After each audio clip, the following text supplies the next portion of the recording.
Morning Cafe. Now, on Monday, we woke up to some sad news. At least 11 people lost their lives along the Nakuru-Eldoret highway.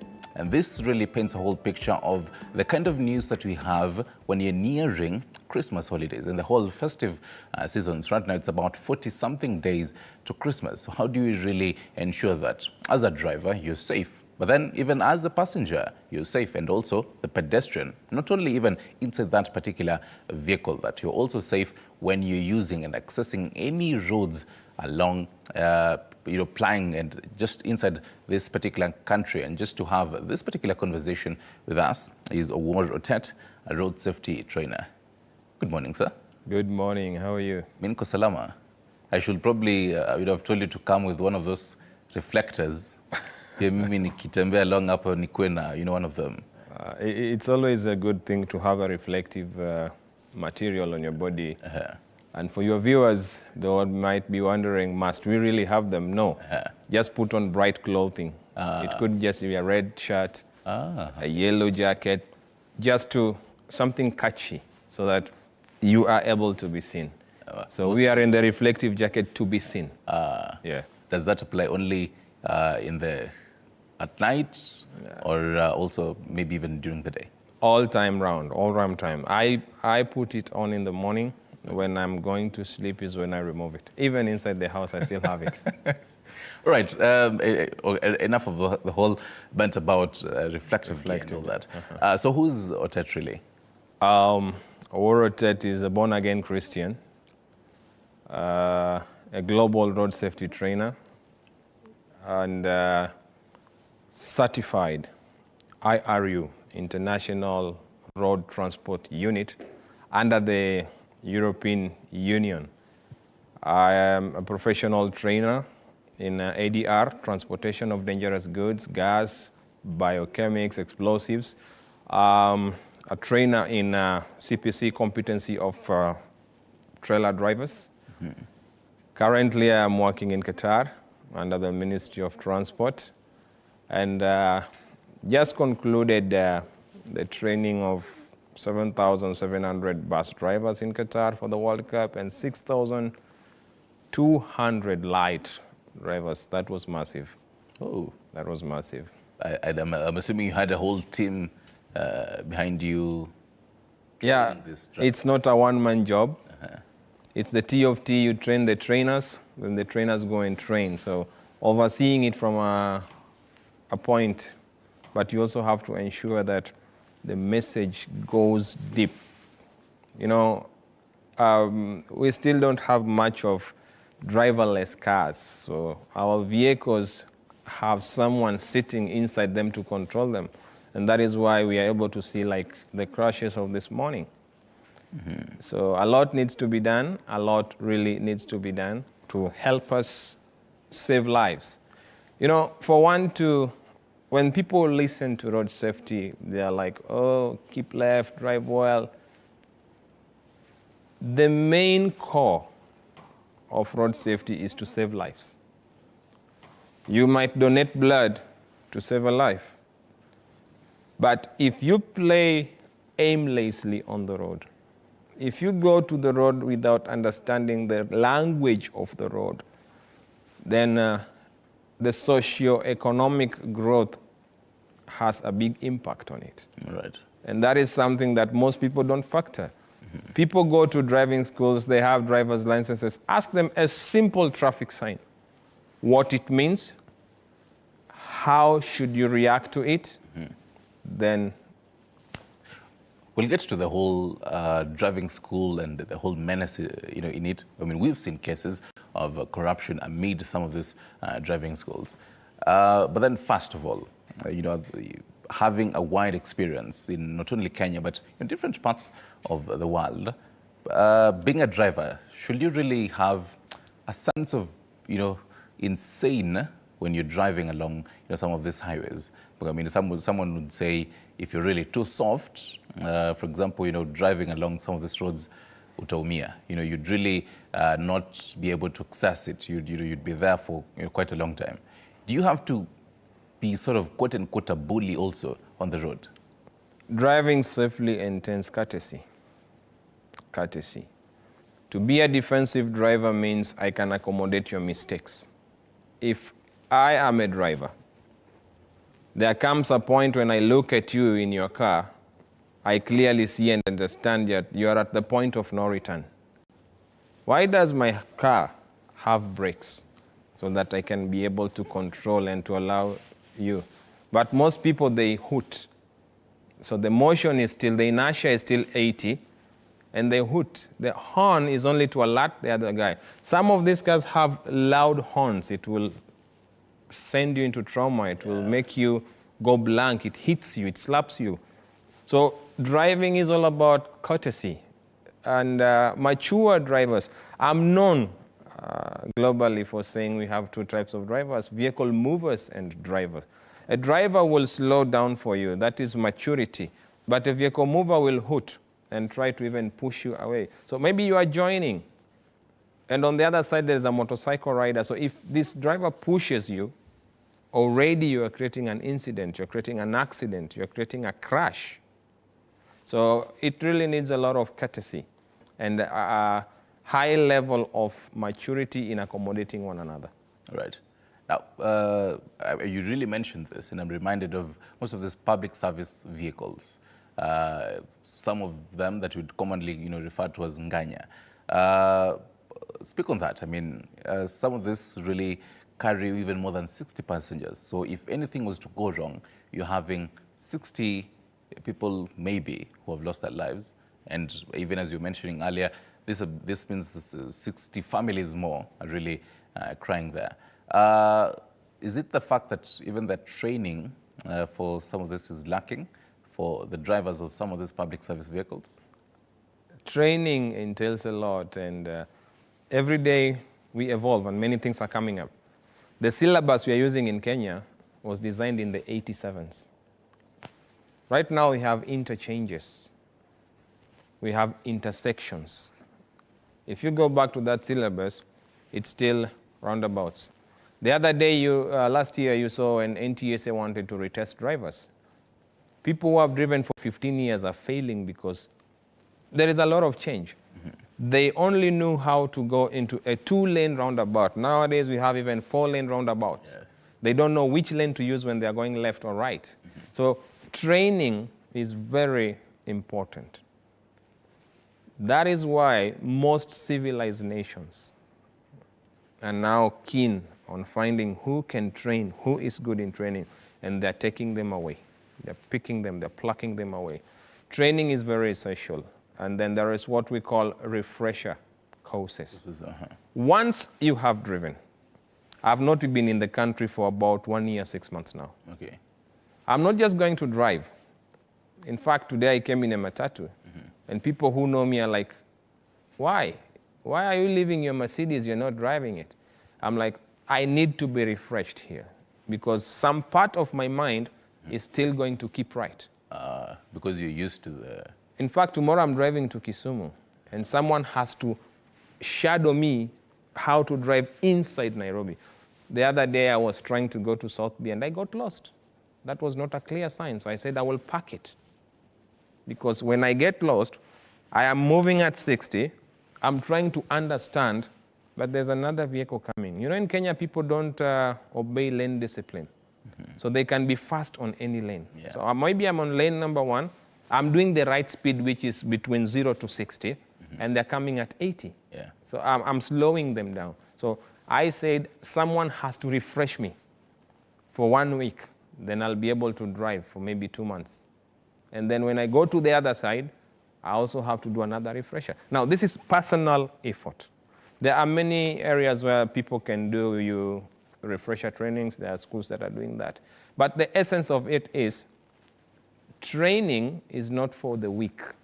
Training is for the strong, people who want to do it right. Look at the police forces, the armed forces.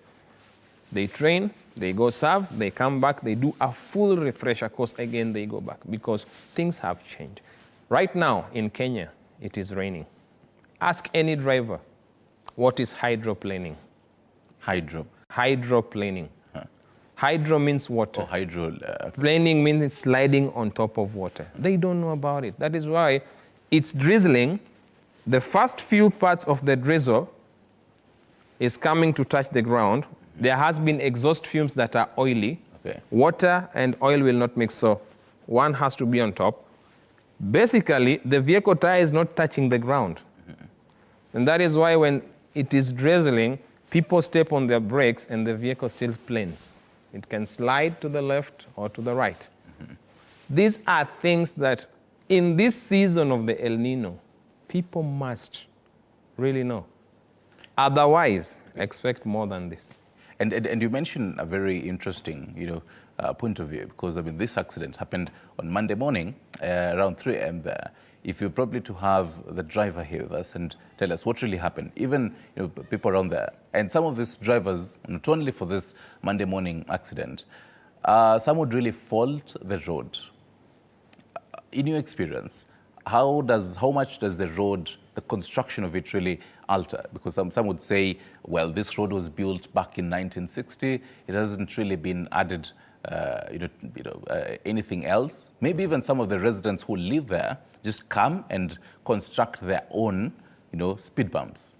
They won't really put much of the engineering perspective into it. They just ensure that there's a speed bump here so that cars can really slow down. But then if you're a new driver on that road, or if you probably used it before that speed bump was erected, you'd probably not see it, for example, because it doesn't have maybe even the whole yellow lines to ensure that you slow down and you see it in the dark. You asked a very interesting question. We have 3 causes of crashes. The human factor, number 1, 90% or even 96%. We have the mechanical factor, the vehicle itself having issues. And then we have the environmental factor. How many vehicles passed this route in this morning? They did not crash. Why only this? That takes us into checking category number 1 and category number 2. These vehicles left their origin places for the destination. There was no complaint of brakes or anything. They were mechanically sound. Then it leaves us with number 1. The crash took place at about 3 a.m. in the morning. Yes. Have you ever heard of something called the biological clock? When it gets to 9 o'clock in the evening, you start yawning because the body is telling you it's time to sleep. When you sleep, you rarely wake up around 5 in the morning. After around 8 hours, the body starts to wake up, and that is about 5:30, 6 in the morning, when the body has well rested. I would be interested in knowing what time did the driver sleep. When the biological clock is shutting down, fatigue factors in. Fatigue is a mental state where you are awake, but the brain is shut. Sometimes you are driving and you see a bump, and the passenger is like, I expect to see a reaction from you, but you're just there. When you hit the bump, you're like, sorry. After you are flying over the bump is when you're now stepping on your brakes. There is a delay of 0.6 seconds. 0.6 seconds at 80 is not a joke. It's very big. So I read somewhere on social media that the lorry drifted to the right. Yet to be confirmed, I'm waiting for the police report. But if it drifted, then we are now starting to look into the human factor, the fatigue factor. The driver knew he had a journey. Did the driver sleep 8 hours required? No. When you sleep 8 hours, the body has the white blood cells, the medical team. Yeah. They go and repair the body. That is why sometimes you can come and sleep when you are very tired, but when you wake up, you are new, you are strong. The medical team has worked. It's only that people tend to assume. One thing you will never fight is your own body. When it is tired, it is tired.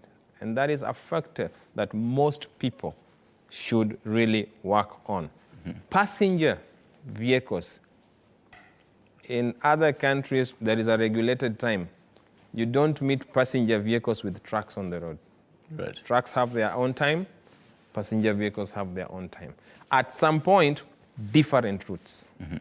So a lot really needs to be done, and I will insist, if you ask me, Okay. training. But training on what? Who has done the research on what needs to be trained? Who is developing the syllabus that needs to be trained?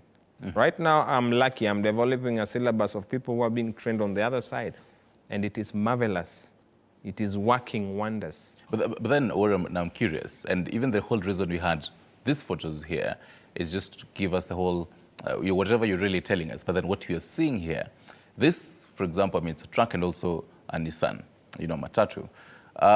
And most common, road accidents that you'll see, the photos, the videos, most of them, a huge percentage, correct me if I'm wrong, they are Nissans. Why is it though? The chopper, to be specific. Before I left the country, I was told I'm not okay with this vehicle. I own this car. I own one of these ones. This vehicle is fitted with a big engine. Everybody in the world is happy about how fast my vehicle can accelerate from 0 to 100 in 4 seconds. That is where we are headed with the Bugattis and the Ferraris.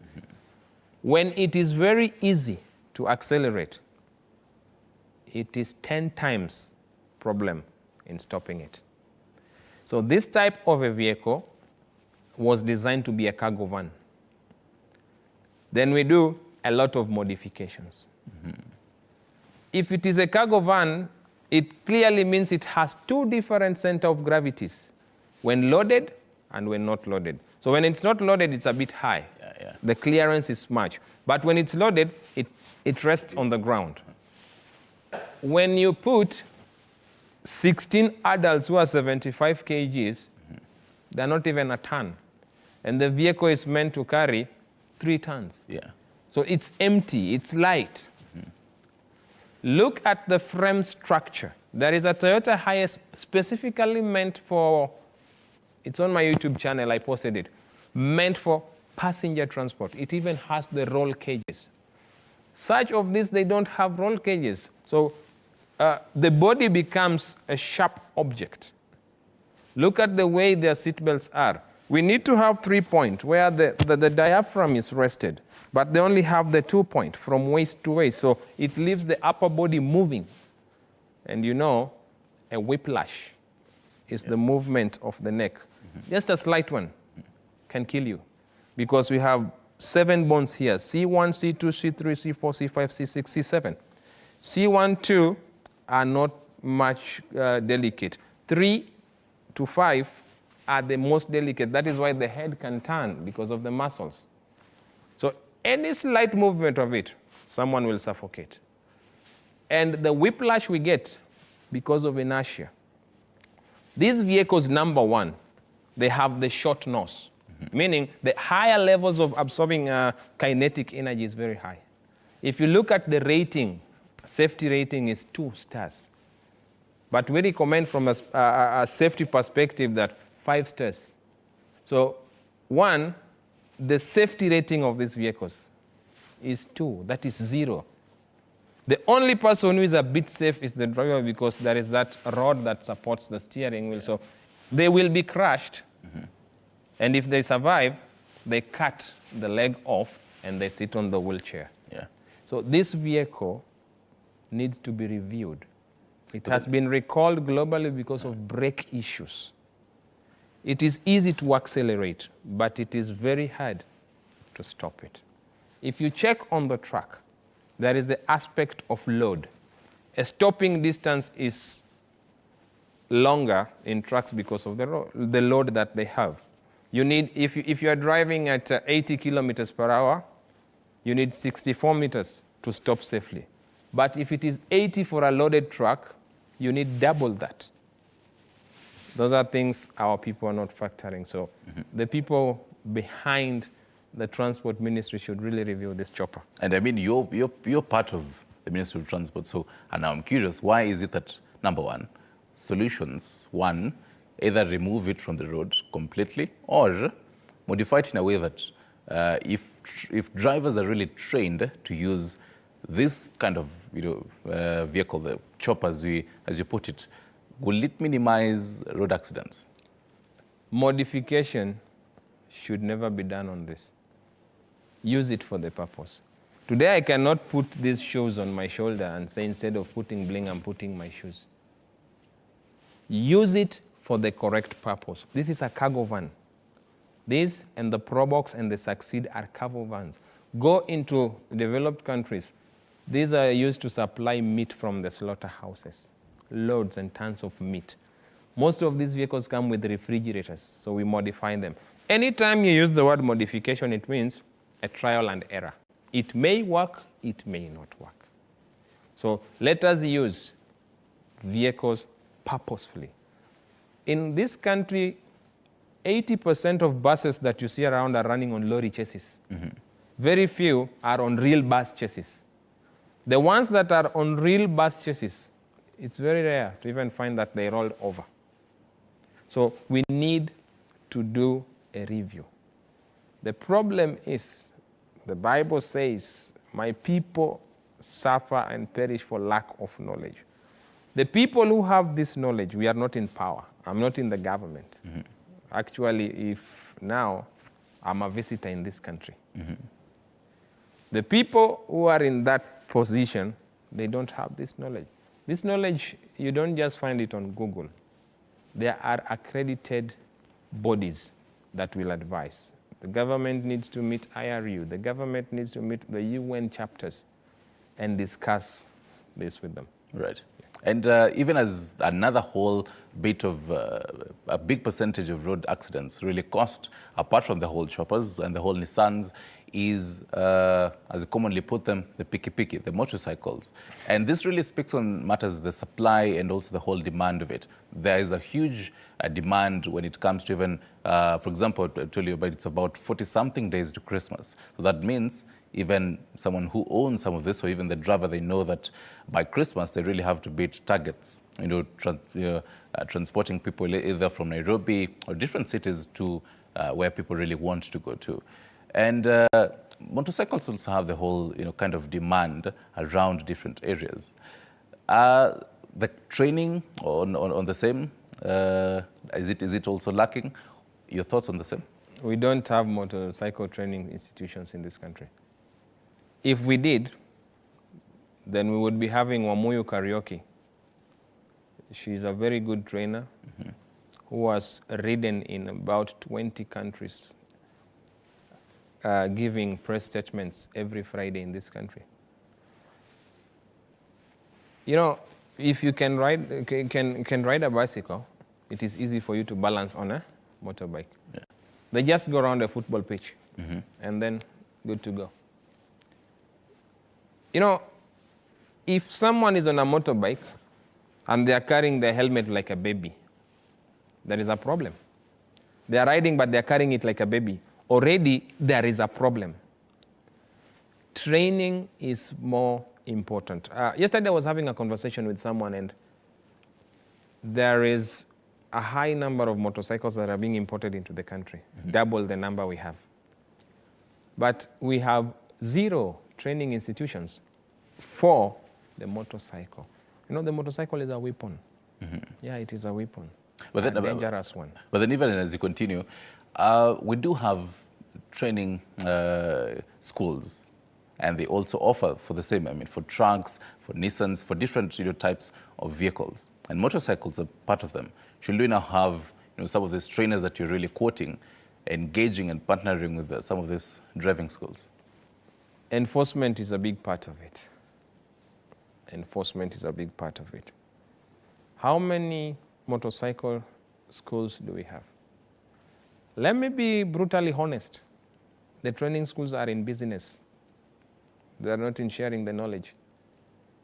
Most definitely it is a business, so they want to factor in how fast can we register 50, take them 3 rounds, help them get license, they go.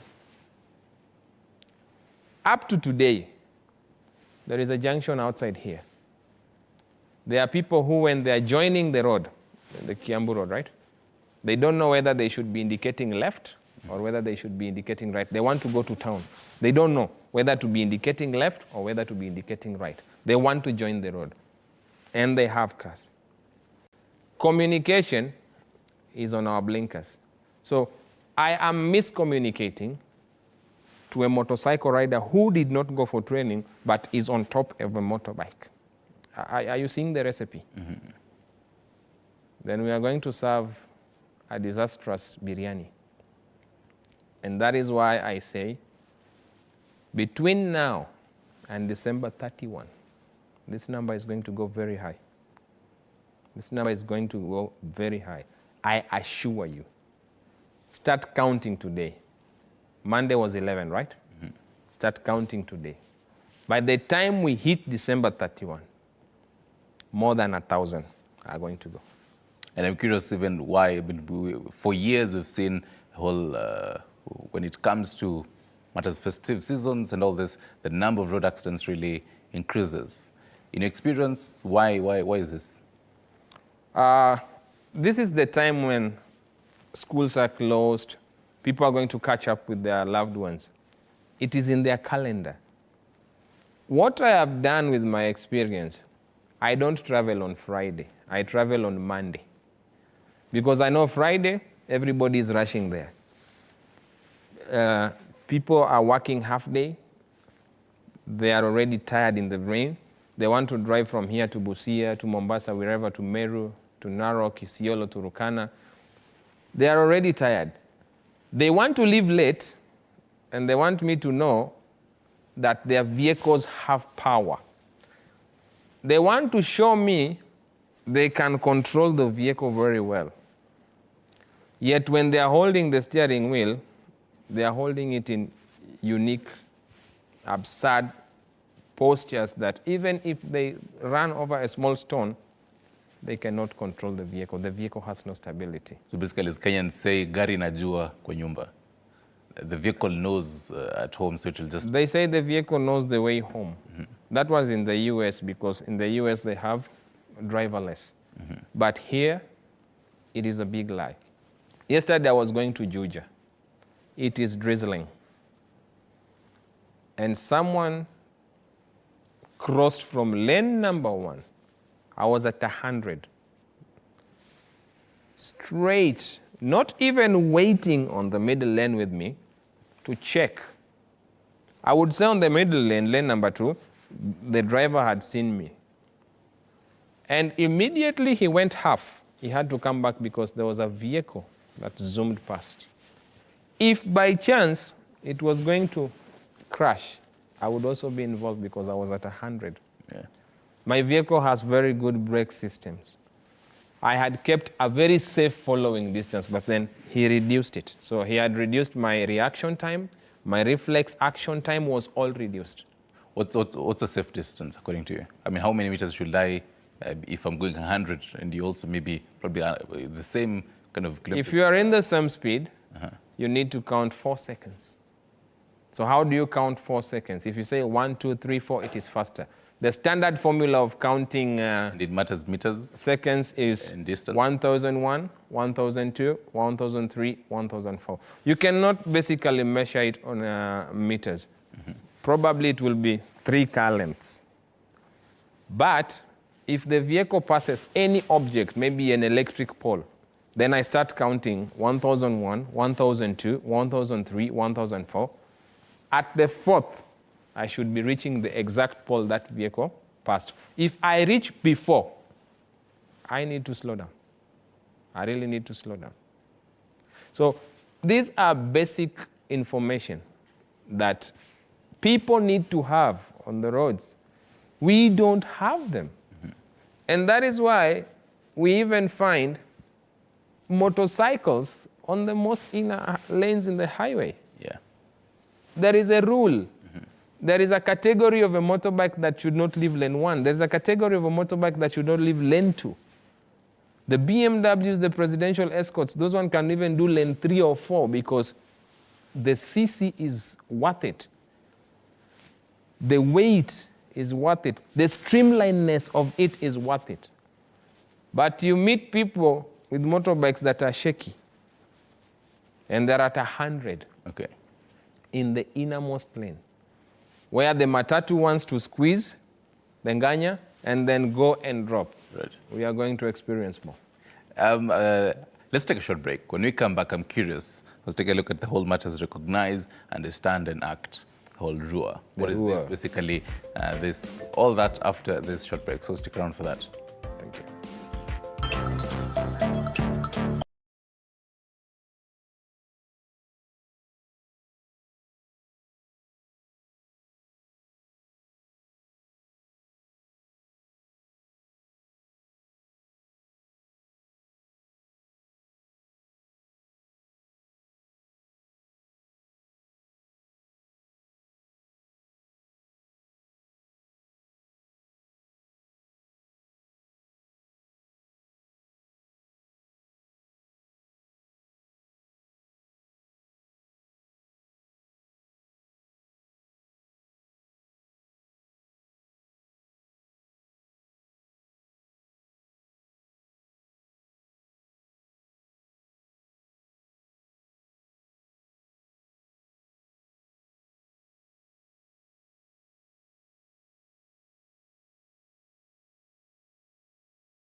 Thank you for sticking around with us as we discuss matters road safety. And around January, the NTSA, National Transport and Safety Authority, had said that about 124 people died in road accidents. It is from January to around June there, and even have this conversation or the fact that we're heading to the festive seasons, these particular numbers might really be increasing.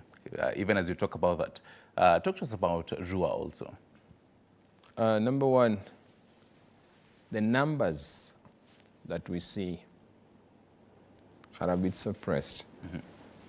Let's say there are numbers that are on scene. In this crash that happened on Monday morning, 11 died on the spot. How many people are going to die 4 hours after that? Because following on the news I heard, they said others died later. There is someone who is going to die 3 weeks from the same crash. So the numbers that we have had since January have been following, they are not exact. It is a way more bigger number. There is the unreported. People who are hit and run, nobody reports. Most people only report this major that we see, the ones that catch our attention. Once it is on the media, then they now have to report. And the numbers have to be taken down so that everything looks as if it is under control. That is the sad reality. But the truth of the matter is, the number is very big. Enforcement is a very important part. But in my country, Kenya, even the enforcing officer does not know what to look out for. I'm running in Comfort, Zextua vehicle tires. Manufacture year 2022. It takes 7 years to expire. Then a policeman tells me, your tires are not okay. I ask him how. He says, from the way they look.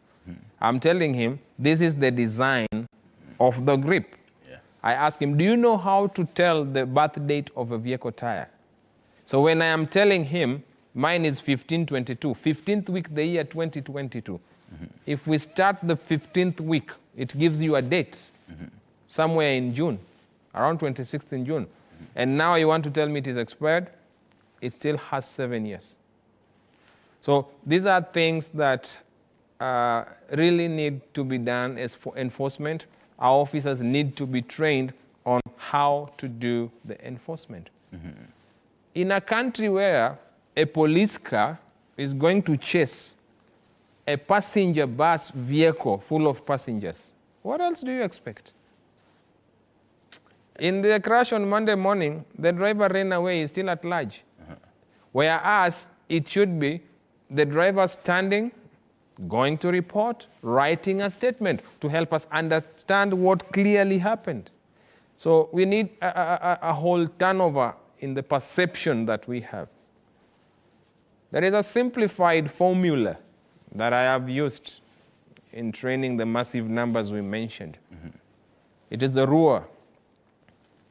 The R stands for recognize. That means you look. For you to see, you have to look. If I put this paper here and I'm not looking, I cannot even see if it is written. But if I look, then I recognize there are some handwritings. It could be in Punjabi, it could be in Arabic, it could be in any Hebrew language. Yeah. Until I understand that language, then I'm able to recognize, no, this is English. It is saying my name is. Two, you should recognize the hazards around you. You know, vehicles have mirrors. We have the rear view mirror inside.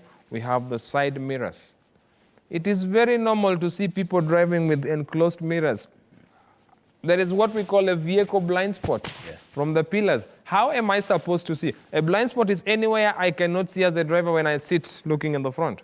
But then, even as you really bring out some of these elements, I'd love us to use your rule of thumb, the whole RUA, to even disseminate some of this data by NTSA that they released by January. So they say breakdown of the whole, fatalities, indicating that for pedestrians it was actually more, recording about 729. Then followed by motorcycles at 561. When you take a look at pedestrians, they're not trained. I mean, earlier before the break, we were talking about training. Then they haven't gone to a driving school and told this is how you're walking along the road. But then they really seem to have more, 729. That's from January to this year, January to June. And as you say, it might be even suppressed. When we talk of pedestrians, there is no school for pedestrians. But when I was growing up, we were told to look left, look right. Right now, if I ask your viewers if they can send SMSs, which side are we going to look for first? Is it right or is it left? And when you're looking, what are we even looking out for? Then you realize the RUA comes in. Yeah. You look for what is coming. How far is it? What speed? How dangerous can it be? Then you look again on the other side. I have seen it coming. How about where it is going? Is there another oncoming traffic? But you see, in this country, the pedestrian crossing is marked. We call it the zebra crossing. You have to run. Whereas the rule of the pedestrian crossing is walk. Pedestrians don't run. Otherwise, it would have been called a marathon crossing. But our drivers don't even know that once the toe of the pedestrian touches the white line, you must stop. Nobody is enforcing that. That is why somebody will walk half the road. They see a matatu coming. They make a U-turn. Yeah. And or probably they rush to, they start running to the end. And I am driving, they have crossed, I know they are going back, I start to accelerate, and then we meet. Running makes someone fall easily. Yeah. So I am a driver, I am seeing a pedestrian running, I know then I don't need to really step on the brakes because by the time I get there, they will have crossed, then they fall down. I have no reaction time. I have no stopping distance. I have no nothing left apart from crashing them. But most of our roads don't really have the zebra crossing markings. I mean, you'd probably find some of the new roads or others that have been, probably reconstructed again would probably have the zebra crossing. But when you're probably walking around, even the CBD itself, most of the roads don't really have the zebra crossing. They have, only that sometimes when the flood comes, it washes it away. Okay. Still we'll go back into corruption on who was given, used the wrong type of paint. Where I am, the painting on the road is reflective at night. Because for them, the rule is, before you get a driver's license, you must do an eye test, and you must be clearly able to see 300 meters away. If you cannot see 300 meters away, you're not qualified to be a driver in that country. These are things we don't have here. And that is why we now have people sitting behind the driver's wheel hooting at a school child in uniform. And like, you wait, I drive first. But no, pedestrian category is the category for everyone, because you will not go with that vehicle to your bathroom. You will leave it somewhere. You have to be a pedestrian and cross the road. So this is where the genesis of it is. If we cannot understand the necessities, the categories, you know, when someone is old, their reaction on the road is different. When someone is young, a child has a lot of adrenaline and they're energetic. Today, if I am going to work and I get a termination letter, it changes everything, even the way I'm going to cross that road. Yes. But here is a driver who only considered, I need to make several trips. And that is where the problem begins. If only we could have road shows. If only we can have radio programs. If only we can have podcasts. You know, sometimes you wake up, you find a message from NTSA, we are going to that season. You'll find them for 2 days, then they disappear. But they're giving you from a driver's perspective. They don't know if you're a rider, they don't know if you're a pedestrian. People see me in a reflective jacket and they say, this motorcycle guy. I don't ride motorcycle. Okay, I have the license, but it's good. It makes somebody notices me on the road. Yeah. If we are walking, someone will notice me, and he will not notice you, because they want to understand, why is this person in a reflective jacket? It is a black jacket and the sun is overhead. Why is it? Then they get my attention. So if I do like this, pedestrians don't know that when you're crossing the road, you are allowed to raise up your hand, have eye contact with that driver. Once I have eye contact with you, my conscience will not allow me to continue. I will have to obey. It is something creation. It is divine. That is why when you go to have certain talks, people look at you, eye contact. It is very important to have it with the riders, with the cyclists, the children who are growing around me where I stay. I have taught them something. They are not even my own. That they always raise their hand, look at the driver or the rider, and when they go to the other side, I'm telling them, just bow to tell them thank you. Okay. So where I stay, it's a culture that is being worked on. And now you find the riders are more patient because they are waiting for the gesture from the children. It's beautiful to be honored. It's beautiful to be honored. This is something I saw in Japan. And I said, I will teach a few children. My friends are small children. So when they are crossing the road, sometimes we just play. I am outside with them. I raise my hand to the motorcycle rider. They also do the same. They look, then they cross. Then we all bow together. If it is brought in a sweet way like that, it can be incorporated in schools. Then we live with it. Oh, yes. But you talk about matters culture, and I'm reminded of black spots in different parts of the country. And I mean, for years we've had some of these notable black spots. If you probably stop a Kenyan and ask them, name for me maybe even at least one black spot, they'd tell you probably somewhere around Salga. Nithi, you know, Salga, yeah, as you heard, Mlima Kiu towards Mombasa. And I'm curious, I mean, there is Ngata in Nakuru. And some of these black spots have been there for years. Why is it the fact that a black spot will remain a black spot for years? I mean, if the people who constructed this road, the authorities and the people who also live there, they acknowledge that this is a black spot. And even there's a black, you know, there's a sign that says a black spot. Why is it that should we change the nature of the road? What should be done to remove a black spot from being a black spot? Stanley, I've told you tomorrow I'm driving to Kisumu. I am going to town. I'm going to talk to the Noah drivers who have drove back. I'm going to ask them which are the dangerous parts. Which parts have new bumps? The unconstituted, the ones the villagers just decided to. Yeah. How dangerous are they? What time did you drive? How visible is it?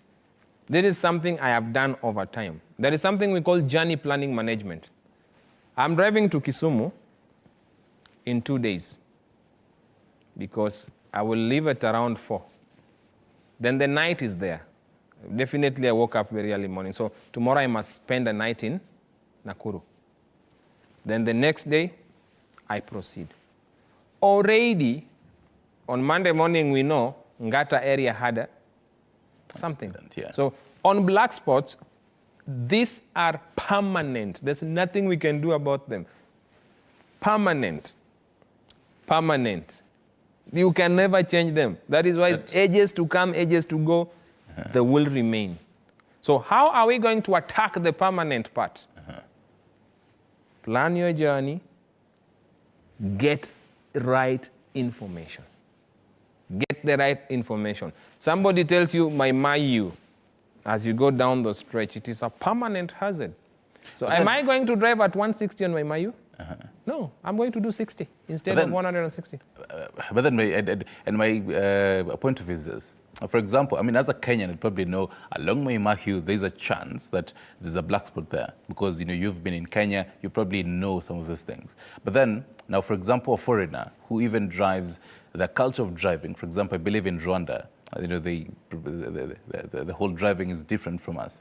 And, you know, they're coming into Kenya. So what, is there like a whole training that, you know, they're told, well, welcome to Kenya, but then this is how our driving is, or they just, you know, start driving. And for example, they drive along Mahimahiu and they don't know some of these things. Most people who are coming as tourists, they visit several sites. The information is written there. This place is dangerous.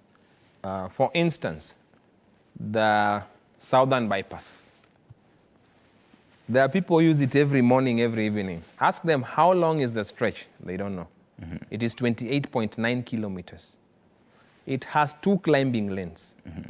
It has 6 dangerous smooth curves. When you leave Lesereni, between that stretch to the temple has a very nice curve. It will lure you because when you're leaving on Lesereni, it looks straight and then slightly a small curve. Yeah. And normally vehicles roll there. So people say there is a lot of evil spirits there.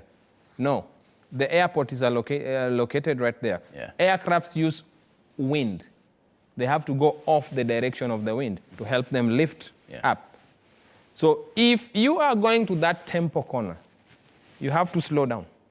And you have to learn to reduce the curve. There are these things people call centripetal forces and centrifugal forces. When you are making a turn towards the right, come closer to that line in a constant speed. You'll not even feel the vehicle. But most of us, we are coming in until we now have to veer and go into the other lane, meaning the wind will not allow you. You will roll and go. So that stretch alone has 2 climbing lanes. It has unconstitutional bumps. It has 4 different climates. There is a part that is foggy.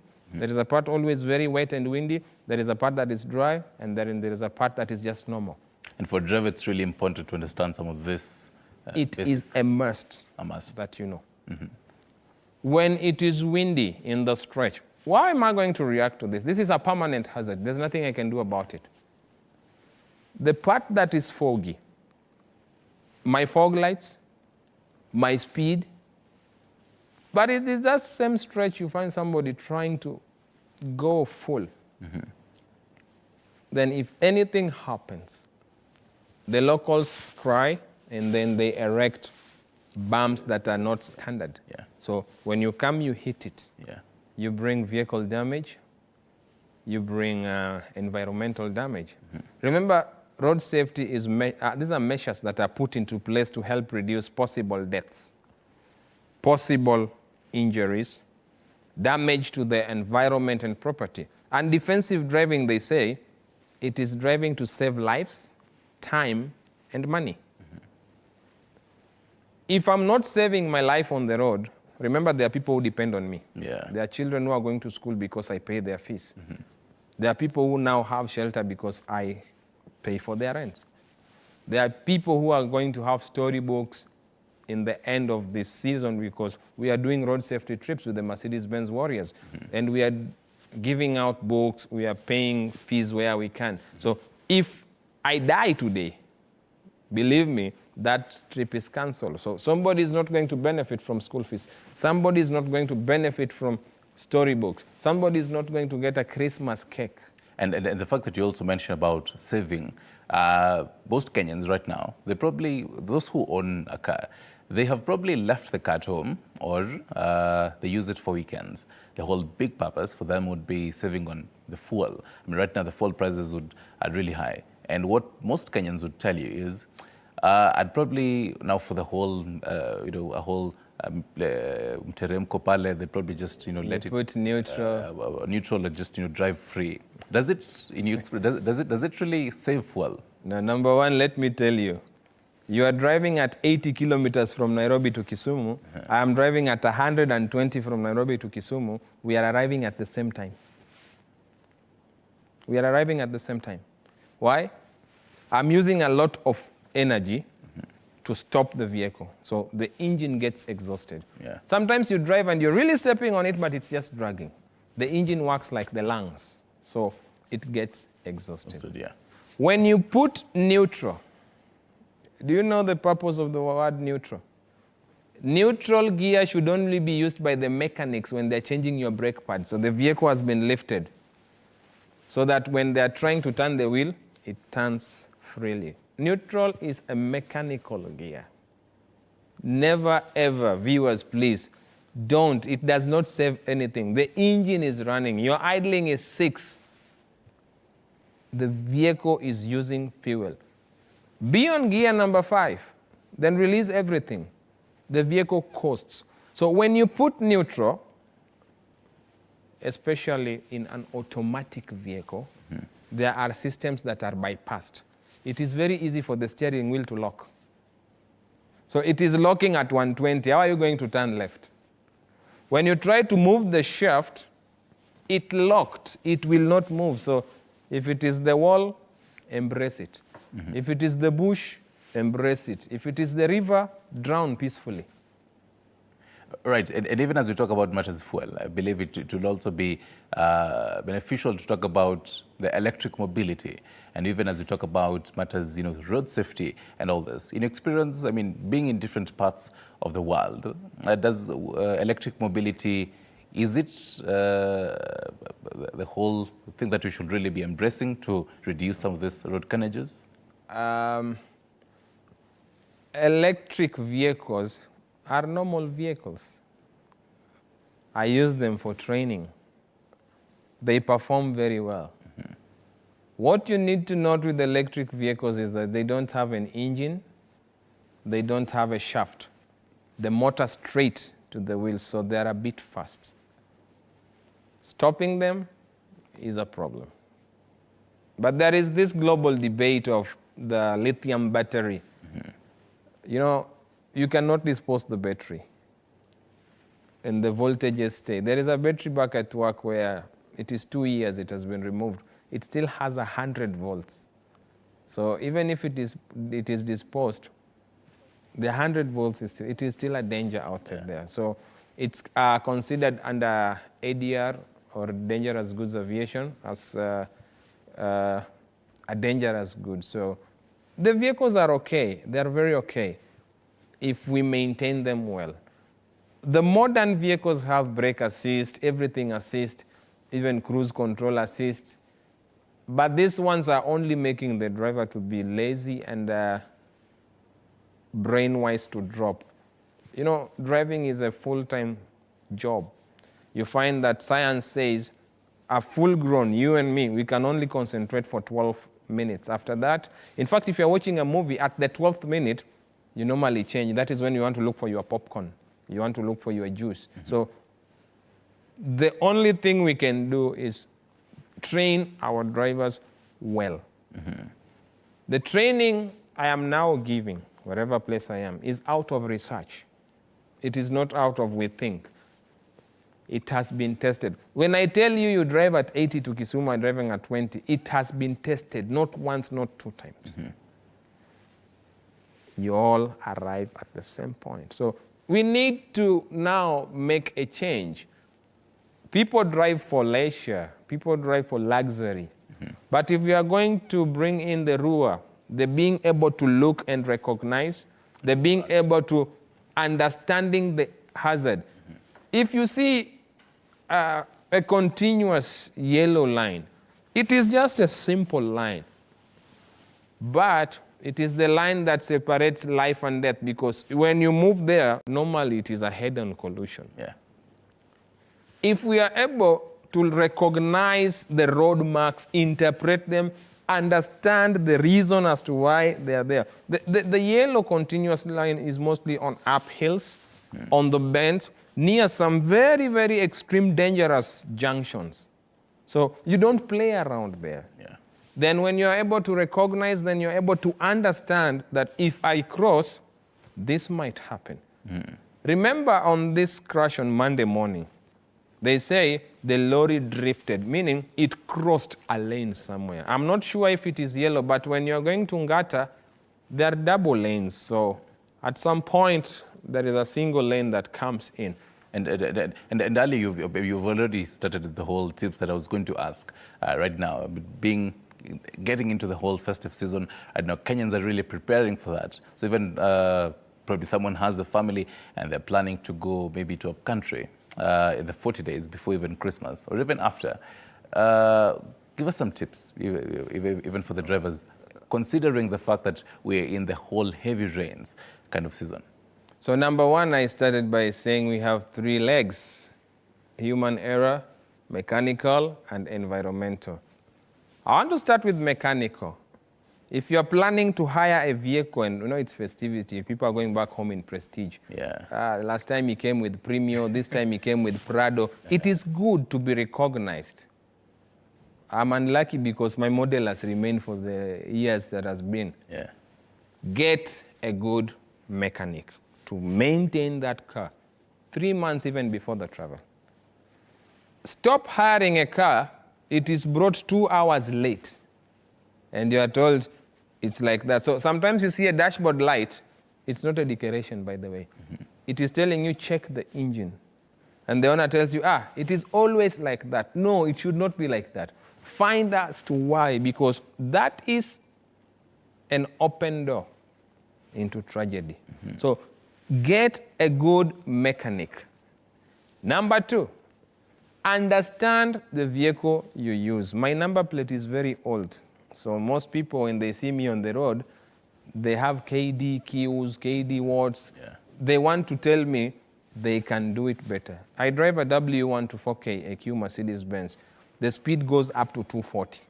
So when you are left at 180, I still have room. Stop trying to tell us you can drive and you don't understand your vehicle.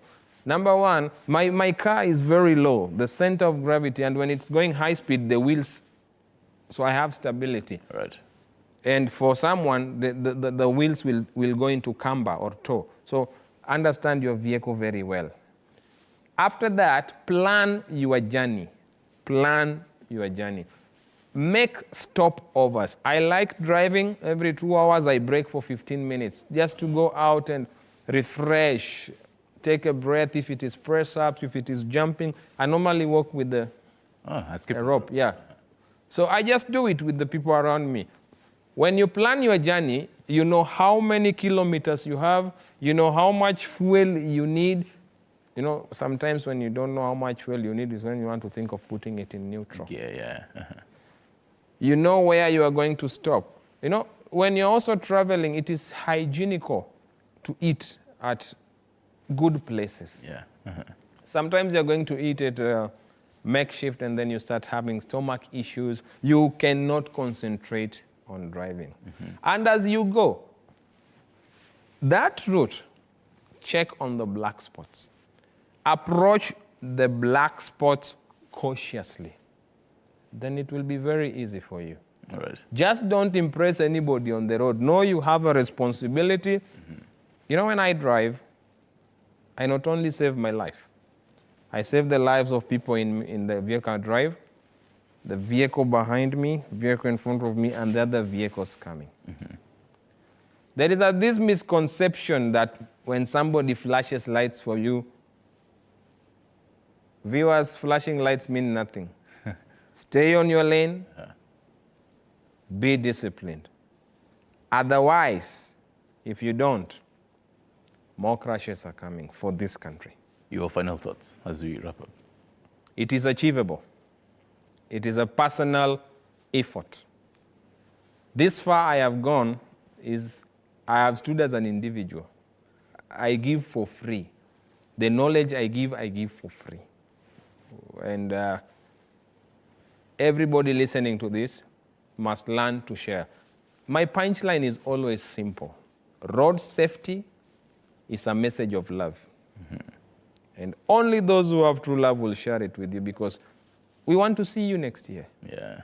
It is very sad that, let's say we are working together. I go and I don't come back. So when you ask, you like, he got an accident. He did not come back. These 11 people, nobody said goodbye to their families. Actually, most of them were going to report to work.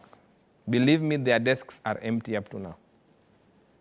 The economy of the nation can be supported by one supporting road safety. Right. Thank you, Stanley. Thank you, Or Oteta, road safety trainer. Hopefully you've learned a lot, and even as you really prepare to embark on that particular journey, probably to the countryside, or even maybe across the borders, make sure that you really plan your journey. We'll all obviously continue to have these conversations as we continue even getting into the whole festive season. We're taking a short break. We'll be right